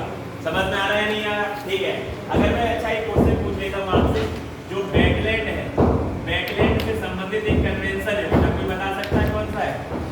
वेटलैंड से संबंधित एक कन्वेंशन है, जैसे किसी ने बताया था या भाई कहानी बच गए थे? फिर बताया कि पे आराम से बोलो ना। राम सर, कौन सा बेटा? राम सर कन्वेंशन है वेटलैंड से संबंधित। ये आप शहर देखिए, यहाँ पर ईरान है। क्या बेटा? ईरान।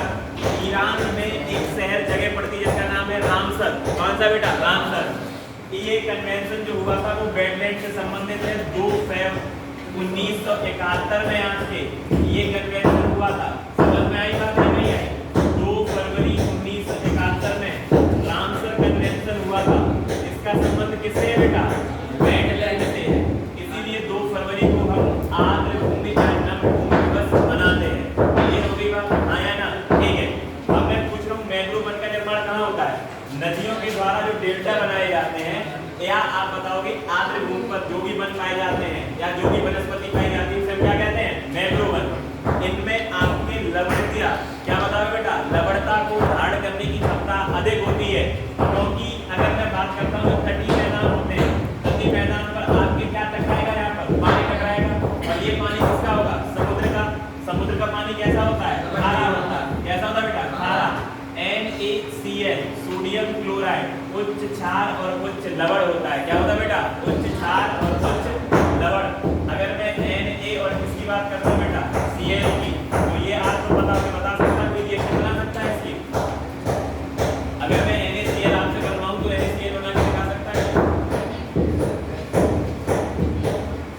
नहीं बनेगा।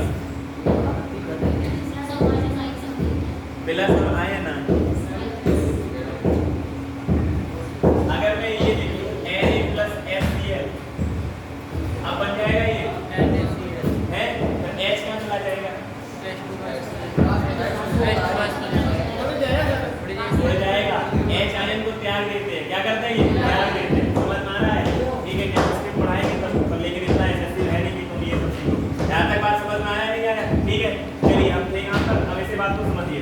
जैसे कि आपका क्या बताया था मैंने, गंगा नदी को पढ़ाया था आपको।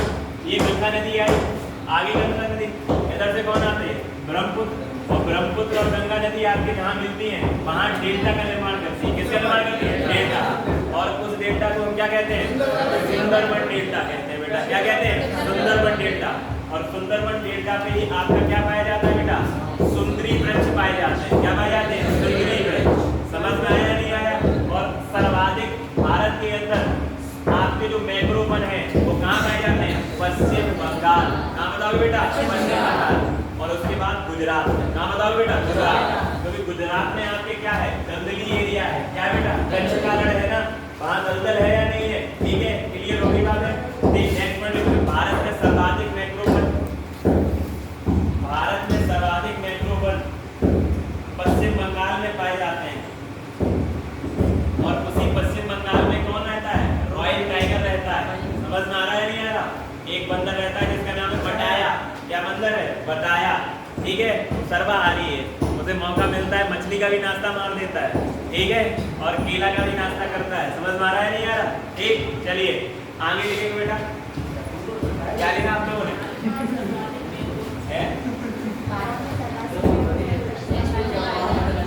कहाँ पे, पश्चिम बंगाल। दूसरे नंबर पे गुजरात, दूसरे नंबर पर गुजरात। क्या कह रहे हो, अब ये तो उसे खिला के देखना था, खिला के नहीं खा के देखना है। चलिए यहाँ तक बात समझ में आई है नहीं आई? कोई समस्या हो बता मुझे। 2-3-4 मैं फैक्ट लिखवा रहा हूँ, अलग से वो नोट करके लिखेंगे। ठीक है, लिखें।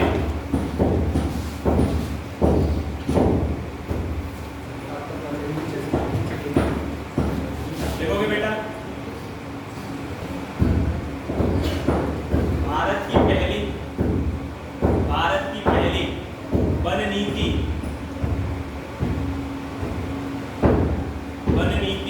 1952 में आई। कब आई बेटा, 1952 में आई। नेक्स्ट लिखेंगे, हो गया, 1952 में आई। नेक्स्ट लिखें, वन महोत्सव का जनक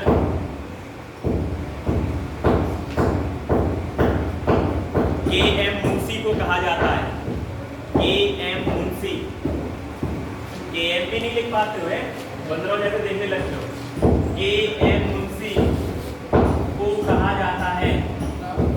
ठीक है, नेक्स्ट लिखेंगे बेटा। अभी जो पढ़ा रहे हैं उस पर ध्यान से बात करना। अगर मैं पूछूं आपसे, क्या पूछ रहा हूँ, नेक्स्ट क्वेश्चन, वन आपका जो महीना है वो कौन सा है?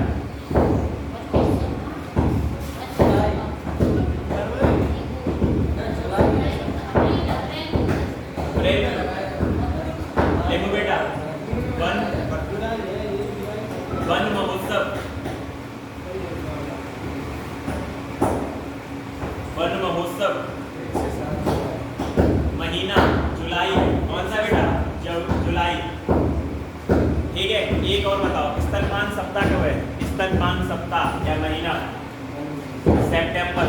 कौन सा बताओ बेटा? सितंबर। जो फर्स्ट वीक है ना, फर्स्ट वीक स्तनपान सप्ताह, समझ में आ रहा है? इम्पोर्टेंट है स्तनपान सप्ताह, समझ में आ रहा है या नहीं आ रहा? ठीक है, चलिए ध्यान रखेंगे इस बात का। स्तनपान सप्ताह को क्या है? 1 सितंबर से लेकर मतलब 7 तारीख तक क्या रहता है बेटा? स्तनपान सप्ताह। यहाँ तक बात समझ में आई या नहीं आई? ठीक है, यहाँ तक कोई समस्या?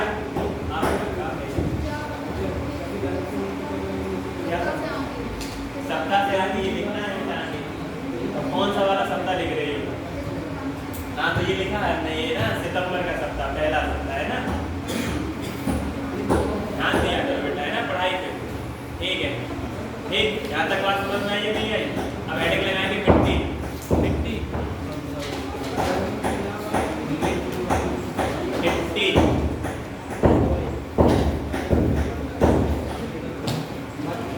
मिट्टी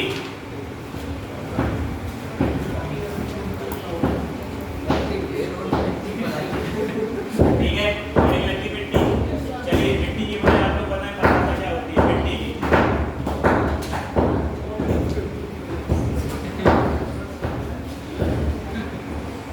मिट्टी की परिभाषा पता है?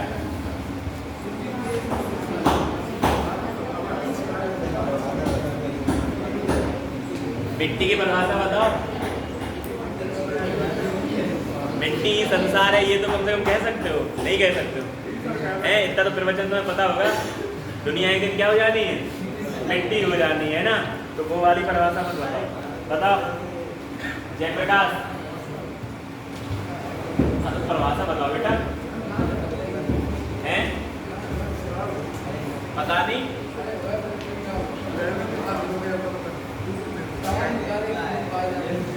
अबे खनिज पढ़ रहे तुमसे? हम पूछ रहे मिट्टी क्या है? हाँ व्हाट इज द मिट्टी है? कौन सा वाला दे? आप लोग बताओ। मिट्टी नहीं जानते हो? छोटी छोटी फैली हुई।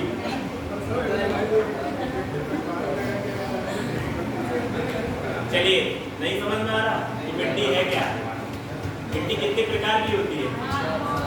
5 प्रकार की, 6 प्रकार की, आपकी 8 प्रकार की। और इधर कितने की 8 प्रकार की? आपकी भी 8 प्रकार की मिट्टी है। 8 प्रकार की मिट्टी है। चलिए समझिए, ठीक है। मिट्टी हेडिंग लगाएं बेटा। क्या लगाएंगे? मिट्टी हेडिंग लगाएं। और सबसे पहले समझने का प्रयास करें। क्या करें बेटा? समझने का प्रयास। और समझने पे ज़्यादा जोर देंगे तो आपको दिक्कत कम होगी। ध्यान समझिए। अगर मैं बात करता हूँ ये कोई ज्वालामुखी है, क्या है बेटा? ज्वालामुखी है। ज्वालामुखी से क्या निकलता है बेटा? लावा निकलता है। और लावा निकलता है तो ये चारों ओर फैल जाता है। क्या होता है बेटा? फैल जाता है। फैलने के बाद ये जम जाता है। क्या होता है बेटा? जम जाता है, जिसे हम मैग्मा कहते हैं। क्या कहते हैं? मैग्मा। बात समझ में आई या नहीं है? आया ना? ज्वालामुखी से उद्गार किसका हुआ बेटा? किसका? लावा का उद्गार हुआ। और लावा निकलने के बाद में ये चारों तरफ से फैल गया, और फैल जाने के बाद में ये जम गया। जम जाने के बाद में ये चट्टान का रूप लेता है। किसका रूप ले लेता है बेटा? चट्टान। प्रमुखतः 3 चट्टानों का निर्माण करता है: अवसादी, रूपांतरित और आग्नेय। अवसादी, रूपांतरित और आग्नेय। आग्नेय चट्टानों से हमें जीवाश्म ईंधन की प्राप्ति होती है, और जो आग्नेय और रूपांतरित चट्टानें हैं इनसे हमें किसकी प्राप्ति होती है बेटा? बताएं। इनसे हमें खनिज की प्राप्ति होती है।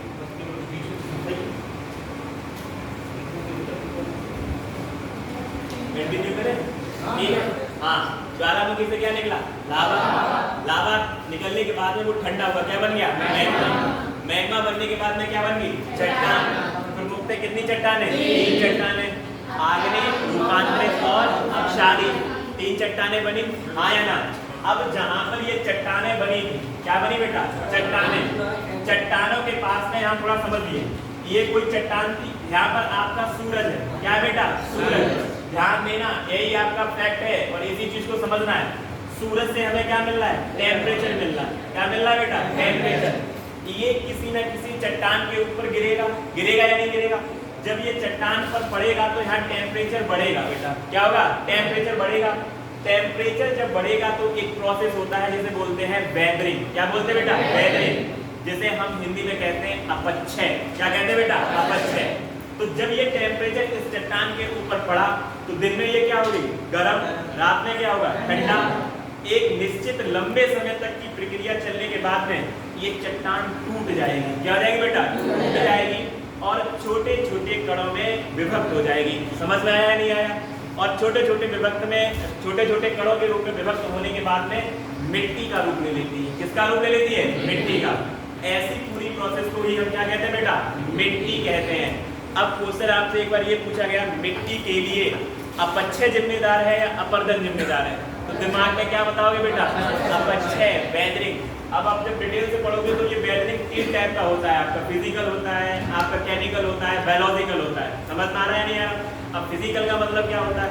ऐसी चट्टान है और जयप्रकाश नारायण गए घूमने कहीं है ना किला पे, और जाएगी चट्टान पे बैठ गए जाके घिसरा इधर से उसे इधर से उधर। हाँ, तो उसका क्या कर रहे हैं? अपक्षय कर रहे हैं। साढ़ गया, साढ़ उसमें रगड़ रहा है अपने आप को, क्या कर रहा है? उसका अपक्षय कर रहा है। ये फिजिकली है। कैसा बेटा? फिजिकली है ना?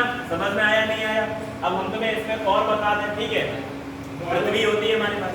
पृथ्वी में आपके 2 फोर्स होते हैं, एक होता है आंतरिक बल, एक होता है बाह्य बल। आंतरिक बल ज्वालामुखी, भूकंप जैसी संरचना से हम निर्मित होते हैं। अगर मैं बात करता हूँ बाह्य बल, बाह्य बल होता है हमारी पवनें। क्या होती है बेटा? पवनें। ऐसी कोई चट्टान है, इधर से बहुत तेज से आपके आंधी आई, क्या है बेटा? तूफान आया, वो अपने साथ क्या लाएगी? मिट्टी। और मिट्टी कहाँ पटक दी आपके? पर्वत पर। पर्वत का क्या हुआ बेटा? क्या हुआ बेटा? अपक्षय हुआ या नहीं हुआ? आया ना? समझ में आ रही बात या नहीं आ रही? क्लियर? लेकिन अभी आप इतना ध्यान रखो, क्या याद रखोगे? जब आपके ज्वालामुखी से लावा उद्गार होता है, उद्गार होने के बाद में वो जम जाता है। जम जाता है तो क्या बन जाता है? मैग्मा। और मैग्मा बनने के बाद में क्या बन जाती है? चट्टानें। चट्टानों पे क्या होता है बेटा? अपक्षय। और अपक्षय कैसे होता है? ये सूरज है, सूरज उस चट्टान पे पड़ेगा, उसका टेम्परेचर बढ़ेगा। टेम्परेचर बढ़ेगा तो दिन में गर्म होगी, रात में ठंडी होगी। लंबे समय तक ये प्रोसेस चलेगा। हो सकता है कोई उस पर अंतर्जात या बाह्य बल के द्वारा उसको क्या कर दे बेटा? अपक्षय, मतलब छोटे छोटे भागों में तोड़ दे। ऐसी घटना को हम क्या कहते हैं? मिट्टी कहते हैं। जो प्राप्त होगा वो क्या होगा बेटा? मिट्टी प्राप्त होगा। ऐसा परिभाषा की अगर हम बात करते हैं, ऐसा भौगोलिक क्षेत्र भौगोलिक कारकों के कारण अपक्षय की प्रक्रिया के द्वारा निर्मित भाग को हम मिट्टी कहते हैं। क्या कहते हैं बेटा? मिट्टी कहते हैं। समझ में आई परिभाषा? नहीं आई? ऐसा भौगोलिक क्षेत्र, मिट्टी क्या हर जगह होती है? नहीं होती ना? ऐसा भौगोलिक क्षेत्र भौगोलिक कारकों के कारण, मैंने क्या बताया? भौगोलिक कारकों के कारण। मैंने यहाँ देखो, ये जो प्रोसेस, इसमें तापमान मिल रहा है आपको, टेम्परेचर मिल रहा है, ये क्या है? भौगोलिक कारक है या नहीं है? भौगोलिक कारकों के कारक। समझ में आ रही बात या नहीं आ रही? भौगोलिक कारकों के कारण जो आपका क्या होगा? अपक्षय से निर्मित आपके जो निर्माण मिलेगा आपको, वो क्या कहलाएगा? मिट्टी कहलाएगी। समझ में आ रही बात या नहीं आ रही? ठीक है। इसके अध्ययन को हम क्या कहते हैं? क्या कहते हैं? पेडोलॉजी कहते हैं। और मिट्टी की जो यहाँ से लेकर यहाँ तक की जो प्रक्रिया थी, जो हमें मिट्टी मिली लावा से लेकर, इसे हम प्रोसेस को क्या बोलते हैं? पेडोजेनेसिस कहते हैं। क्या बोलते हैं? पेडोजेनेसिस। मिट्टी की निर्माण की जो प्रक्रिया है वो पेडोजेनेसिस कहलाती है। क्या कहलाती है बेटा? पेडोजेनेसिस कहलाती है। और मिट्टी के अध्ययन को पेडोलॉजी कहते हैं। और मृदा को अगर मैं पूछूं क्या बताओगे आप? क्या बताओगे बेटा? चट्टानों के अपक्षय को ही क्या कहते हैं? मृदा कहते हैं। तो आज भाव ही खत्म। ठीक है? तो वह भौगोलिक क्षेत्र भौगोलिक कारक अपक्षय के कारण निर्मित भाग को क्या कहते हैं? मिट्टी। ये सब भूल जाओ, है ना? तुम लोग एसएससी वाली परिभाषा याद रखो। कौन सी? चट्टानों के अपक्षय को क्या कहते हैं? मिट्टी कहते हैं। कितना प्यारी हंसी आ गई तुम्हें देखा? पीएम किसान सम्मान निधि योजना के तहत 2000 रुपए की प्राप्ति हुई है ना? ठीक है, चलो कोई बात नहीं। चट्टानों के अपक्षय को क्या कहते हैं बेटा? मिट्टी कहते हैं। चट्टाने के अध्ययन को क्या बोलते हैं? चट्टानों के अध्ययन को बेटा झील का अध्ययन, है ना? पेट्रोलॉजी। क्या कहते हैं? पेट्रोलॉजी। समझ में आ रहा है या नहीं आ रहा? मिट्टी को हमारे पास में एक संस्था है जिसका नाम है ICAR। क्या नाम है बेटा? ICAR, Indian council of agriculture. बीच में पूरी गाने लगते हो क्या? Indian council of agriculture and research. समझ में आया या नहीं आया? क्या बताया मैंने आपको? Indian council of agriculture and research. Clear हो गई? इसकी स्थापना 16 दिसंबर 1929 में हुई। इसका हेडक्वार्टर दिल्ली है बेटा। कहाँ है बेटा? दिल्ली। इसने हमारी मिट्टियों को 8 भागों में बांटा है। कितने भागों में बांटा है? 8 भागों में। मिट्टी तुम्हें यही क्लियर हो जाएगी बेटा। यहाँ पढ़ने आते हो तो ये कोशिश किया करो, यहीं से सब आत्मसात करके जाया करो। जो चीज़ समझ में नहीं आती उससे पूछिए, ठीक है। अब बेटा इतना हमारे पास समय नहीं कि तुम्हें मिट्टी पे यहाँ हम 10-20 लेक्चर दे तुम्हें, है ना। वो लेक्चर वाली जगह तो आप जब लेक्चर की जरूरत पड़ेगी तो वहाँ दिया जाएगा। जब आप यहाँ से चीज़ों को समझना प्रारंभ किया करें, जब समझाया करें, तो प्रोसेस कहाँ से स्टार्ट होती है? ज्वालामुखी। ज्वालामुखी से क्या निकला? लावा। लावा से क्या निकलेगा बेटा? क्या निकलेगा? लावा निकला। लावा ठंडा हुआ और फैल गया। फैल जाने के बाद में वो क्या बन गया? मैग्मा। मैग्मा के बाद में क्या बनेगा? चट्टान। चट्टान के बाद में उसका अपक्षय होगा। क्या होगा बेटा? अपक्षय। अपक्षय को ही क्या कहते हैं? मिट्टी कहते हैं। मिट्टी के अध्ययन को पेडोलॉजी और मिट्टी की बनने के प्रोसेस को पेडोजेनेसिस क्या कहते हैं बेटा? पेडोजेनेसिस। हमारे भारत के अंदर एक संस्था है जिसका नाम है ICAR, Indian council of agriculture and research. ये हमारी मिट्टियों को 8 भागों में बांट देती है। कितने भागों में? 8 भागों में। इसकी स्थापना कब हुई? 16 दिसंबर 1929। अब अगर मैं पूछता हूँ हेडक्वार्टर कहाँ है? दिल्ली में। अब थोड़ा इनकी हम डेट ऑफ बर्थ और भी चीज़ों को हम डिस्कस कर लेते हैं समांतर तरीके से। हाँ, 1929 में कांग्रेस का कौन सा अधिवेशन हुआ था? बताओ बेटा। 1929 में कांग्रेस का कौन सा अधिवेशन था? लाहौर अधिवेशन था। इसकी अध्यक्षता किसने की थी? पंडित जवाहरलाल नेहरू ने। और इसी अधिवेशन में रावी नदी के तट पर क्या फहरा दिया था बेटा? झंडा फहरा दिया था। और ये कहा था कि हम प्रत्येक 26 जनवरी को ही अपना क्या बनाएंगे बेटा? क्या बताएंगे? गणतंत्र दिवस मनाएंगे। और ये कॉपी कहाँ से किया था? अमेरिका से किया था। कहाँ से किया था बेटा? अमेरिका से। जब विश्व इतिहास में आप पढ़ोगे तो अमेरिका आपका जो था उसने 4 जुलाई 1776 में अपने आप को स्वतंत्र घोषित कर दिया था, लेकिन उसे स्वतंत्रता 1783 में मिली थी। लेकिन उसने अपनी 4 जुलाई को नहीं छोड़ा। इसीलिए पंडित जवाहरलाल नेहरू ने किसे कॉपी किया? 4 जुलाई की तरीके से ही 26 तारीख को उन्होंने क्या कर लिया बेटा? कॉपी कर लिया। तो 1929 में हमारे एक हिस्ट्री में पॉइंट क्या बन जाएगा बेटा? लाहौर अधिवेशन होता है और इसकी अध्यक्षता कौन करता है बेटा? पंडित जवाहरलाल नेहरू। और 1929 में हमारे पास में जो संस्था जो हम पढ़ रहे हैं टॉपिक वो क्या है? ICAR। इसका हेडक्वार्टर कहाँ है? दिल्ली में है। दिल्ली किस नदी के किनारे स्थित है बेटा? कौन सी? यमुना नदी है। कौन सी बेटा? यमुना नदी। अगर मैं बात करता हूँ दिल्ली का निर्माण जो था, वो निर्माण करने वाले व्यक्ति का नाम क्या था बेटा? Edwin Lutyens. क्या नाम था बेटा? Edwin Lutyens. तो दिल्ली का निर्माता कौन है? Edwin Lutyens. कलकत्ता का निर्माता कौन है? चार्नोक। चंडीगढ़ का कौन है? ली कार्बूसियर। कौन है बेटा? ली कार्बूसियर। चंडीगढ़ में एक आपका रॉक गार्डन है। आपने अगर अपने मूवी देखी हो तो उसमें सन्नी देओल जो अवार्ड लेते हैं वो रॉक गार्डन ही है। समझ में आ रहा है नहीं आ रहा? ठीक है। नेक चंद के द्वारा बनाया गया। किसके द्वारा? नेक चंद। भारत की पहली ऑर्गेनाइज सिटी शहर जो है वो कौन सा है आपका? चंडीगढ़ है बेटा। कौन सा है? चंडीगढ़। अब अपने हम मूल टॉपिक्स पे बाद में आते हैं। और अगर मैं पूछ लेता हूँ हमारी मिट्टियाँ कितने भागों में बटी गई हैं? 8 भागों में बटी हैं। कितनी भागों में? 8। और अगर 8 भागों में ये मिट्टियाँ हमारी बटी हुई हैं तो हम इसमें क्या कर सकते हैं? अगर हम पूछते हैं 8 नंबर से हमने आपको बहुत कुछ पढ़ाया है। अगर मैं पूछूँ हमारी मिट्टियों की संख्या कितनी है? 8। क्लासिकल डांस कितने हैं? 8। अगर मैं पूछूं करके देखा पर राज्य कितने हैं? 8। ग्रह की संख्या कितनी है? 8। उत्तर प्रदेश कितने राज्यों के साथ सीमा बनाता है? 8 राज्यों से। कितने? 8 राज्य, 1 यूटी और 1 अंतरराष्ट्रीय। यूटी क्या बताओगे? दिल्ली। और अंतरराष्ट्रीय क्या बताओगे? क्लियर हो गया? आया ना? ठीक है। तो मिट्टी वाली चीजें समझ में आई या नहीं है? मैंने आपको बड़ी परिभाषा भी समझाने का प्रयास किया। बड़ी भाई काय बात करते हो? 8वीं अनुसूची में क्या है? भाषाएं। ठीक है। चलिए यहाँ तक बात समझ में आ रही है नहीं आ रही? ठीक है। अब हम आपको एक बार फिर से आपको बता देते हैं। टाइम बताओ क्या है? लिखवाना स्टार्ट करें। 58 हो गए। ठीक है। अभी और 2 मिनट पढ़ो। कितने मिनट पढ़ो? 2 मिनट। ठीक है। मैंने लगा बेटा मिट्टी। सॉइल। सॉइल लगा बेटा लगी। ये थोड़ा सा हमारे दाएं बाएं हाथ का खेल है। मिट्टी है ना? चलो लगा। पहला पॉइंट लिखोगे मिट्टी की परिभाषा। चट्टानों के अपक्षय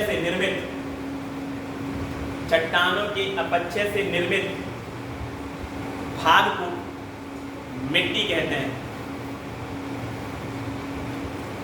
हो गया भाई? ठीक है। चलो। और अगर इसे थोड़ा मॉडर्नाइजेशन में आपको परिभाषा को लिखना है तो क्या लिख सकते हो? पृथ्वी का वह भौगोलिक क्षेत्र ठीक है, जहां पर भौगोलिक कारकों के द्वारा जिस क्षेत्र का निर्माण हुआ उसे हम क्या कहते हैं?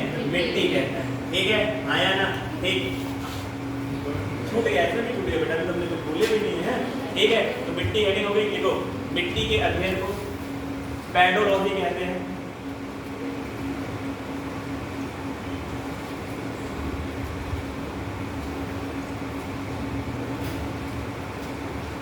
हो गया पेडोलॉजी।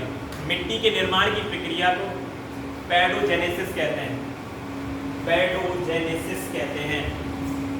क्या कहते हैं बेटा? पेडोजेनेसिस कहते हैं। समझ में आई बात या नहीं आई? ठीक है, क्लियर? पेडोजेनेसिस कहते हैं। ठीक, लिखेंगे बेटा। भारत में ICAR के द्वारा, भारत में ICAR के द्वारा मिट्टी को 8 भागों में बांटा गया है।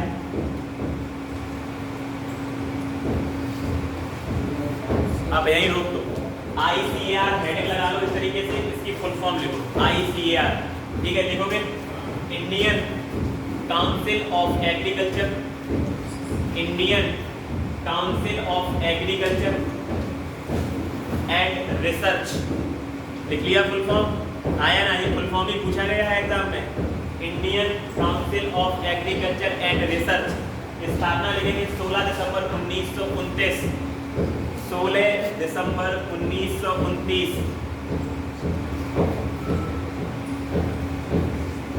1929 के नीचे एक हल्का सा छोटा सा पॉइंट खींचेंगे, लिखेंगे बेटा 1929 तो हेडिंग लगाई हुआ है। लाहौर अधिवेशन, लाहौर अधिवेशन कब संपन्न हुआ था? 1929 में। और अध्यक्षता किसने की थी बेटा? पंडित जवाहरलाल नेहरू ने। ठीक है, पंडित जवाहरलाल नेहरू हो गया। अब यहाँ पर बढ़ाएं, इस वाली लाइन को बढ़ाएंगे। ठीक है, इसमें लिखेंगे बेटा, क्या लिखेंगे? यहाँ पर लिखेंगे हेड क्वार्टर। हेड क्वार्टर लिखेंगे दिल्ली। हेड क्वार्टर कहाँ बताएंगे? दिल्ली। और दिल्ली में आप दिल्ली बना दिया। ठीक है, हेड क्वार्टर दिल्ली।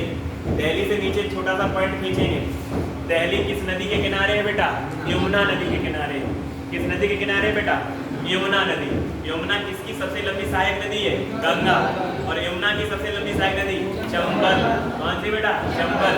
अब यहीं पर थोड़ा देर समझ लीजिए। उत्तर प्रदेश के अंदर सर्वाधिक अपरदन करने वाली नदियों के नाम बताएं। आप बताओ, वह क्या कर रही है? उत्तर प्रदेश में सर्वाधिक अपरदन करने वाली नदियों का नाम बताइए। थोड़ा दिमाग बोला करो बेटा, इसे पे यूज किया करो। भगवान ने दिया है सुंदर सा दिमाग, इसका यूज किसा करो इसे, ना सही दिशा में। नहीं पता है ना? अब हम बता रहे। देखो, मेनली हमारे बात मत किया करो, आगे बैठो है ना। मेनली हमारे पास में गंगा है, यमुना है, और कौन सी है? चंबल। और छोटी छोटी नदियां हैं। कैसे बेटा? छोटी छोटी। तो गंगा जो नदी है वो अपरदन कम करती है, समझ में आ रहा? लेकिन जो यमुना और चंबल है, कौन सी बताओ बेटा? यमुना और चंबल। उसमें भी कौन सी? चंबल। चंबल जो है सर्वाधिक पूरे भारत में अपरदन करने वाली पहली नदी है। समझ में आ रहा है नहीं आ रहा? ये जो इटावा साइड वाला जितना भी एरिया है, भिंड मुरैना, ये आपने देखा हो, यहाँ अपरदन नालियाँ, कहीं आपकी जो मिट्टी है वो ऐसी उठी हुई है, कहीं नीचे है, कहीं उठी हुई है, कहीं ऐसी है, कहीं ऐसी नालियाँ बनी है। और इस क्षेत्र में आपके कांटेदार झाड़ियाँ हैं। कैसी हैं? कांटेदार। और एक बात हमेशा याद रखना, जहाँ शुष्क ड्राई एरिया होगी वहाँ पर उतना ही जहरीले जानवर पाए जाएंगे। क्या पाए जाएंगे? जहरीले जानवर। और साथ में आपके जैसे खजूर बात करता हूँ ना, मरुस्थल एरिया में क्या मिलता है? खजूर। ठीक है, वो कभी टॉपिक और आपको पढ़ाएंगे भी, यहाँ पर ध्यान दीजिए। तो मैंने आपसे पूछा कि भारत के अंदर सर्वाधिक अपरदन करने वाली नदी का नाम क्या है? चंबल। उत्तर प्रदेश में भी सर्वाधिक अपरदन करने वाली नदी कौन सी है? चंबल। और सर्वाधिक अपरदन किस डिस्ट्रिक्ट में? बहुत इंपोर्टेंट फैक्ट है ये आपके सर्वाधिक एग्जाम में पूछा जा चुका है। TCS लगा के सब में कौन सा बताओगे? इटावा में। और इटावा में ही आपके यमुना नदी में कौन सी नदी मिलती है? चंबल। क्लियर होगी बात है? आया ना? ठीक है, चलिए अब हम कहाँ पे थे? दिल्ली थे। दिल्ली किस नदी किनारे है? यमुना नदी के किनारे। नेक्स्ट पॉइंट लिखोगे बेटा, दिल्ली के निर्माणकर्ता एडविन लुटियन है। दिल्ली का निर्माणकर्ता एडविन लुटियन है। कौन है बेटा? Edwin Lutyens. समझ में आ रही बात या नहीं आ रही? ठीक है, क्लियर होगी बात? ठीक, नेक्स्ट पॉइंट लिखेंगे बेटा, दिल्ली को राजधानी 1912 में बनाया गया। दिल्ली को राजधानी कब बनाया गया बेटा? 1912 में बनाया गया। आया ना? ठीक है, ठीक। नेक्स्ट लिखो बेटा, 8 नंबर पे लिखो, भारत की मिट्टियां 8 भागों में बटी हुई हैं। तो 8 नंबर से मैं फैक्ट बोल दे रहा हूँ, जिसके छुट्टे वो कवर कर दें, और कल हम लोग 8 की 8 मिट्टी क्या कर देंगे? समाप्त कर देंगे। और 2-3 क्लास में आपके जो वर्ल्ड जो सॉरी इंडियन ज्योग्राफी वो क्या हो जाएगी? फिनिश हो जाएगी। ठीक है, और पढ़ लियो आप लोग ज्योग्राफी, इंडियन ज्योग्राफी है ना, अब वर्ल्ड ज्योग्राफी पढ़ लो, है ना, सिलेबस भी खत्म करो जल्दी जल्दी। ठीक है, यहाँ तक बात समझ में आई। 8 नंबर पे लिखना का आराम करेंगे। जहाँ आप लोगों ने 8 लिखा है, इस तरीके से पॉइंट बनाते चले जाएंगे। कर्क रेखा पर राज्यों की संख्या भी कितनी है बेटा? राज्यों की संख्या 8 है। ऊपर 8 लिखा है तो 8 नहीं लिखना है। ठीक है, कर्क रेखा पर भारत की राज्यों की संख्या कितनी है? 8 है। 8वीं अनुसूची में भाषाएं, क्या बेटा? भाषाएं है बेटा। ठीक है, क्लासिकल डांस की संख्या कितनी है? 8 है बेटा। ठीक, अगर मैं नेक्स्ट क्वेश्चन पूछ लेता हूँ, ग्रह की संख्या कितनी है बेटा? 8 है। ठीक है, उत्तर प्रदेश कितने राज्यों के साथ सीमा बनाता है? 8। ये भी लेखपाल का जो पेपर हुआ था उसमें यही क्वेश्चन पूछा गया, उत्तर प्रदेश कितने राज्यों के साथ सीमा बनाता है? 8 राज्य है, एक यूटी है, और यूटी क्या है बेटा? दिल्ली, और एक अंतरराष्ट्रीय है नेपाल। क्या है बेटा? नेपाल। क्लियर होगी बात सारी की सारी? ठीक है, हमारा जो सारा का सारा टाइम था मैंने आपको क्या कर दिया? मैनेज कर दिया। और यहाँ से जो मैंने आपको आज पढ़ाया, यहाँ से अगर कोई भी डाउट है तो पहले पूछ लीजिए, और फिर हम लोग कल बैठे पढ़ेंगे। ठीक है बेटा?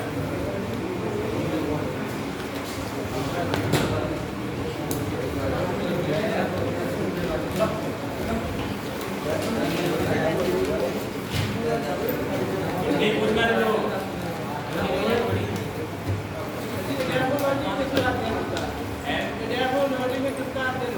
क्या समझ नहीं आ रहा। अरे भारत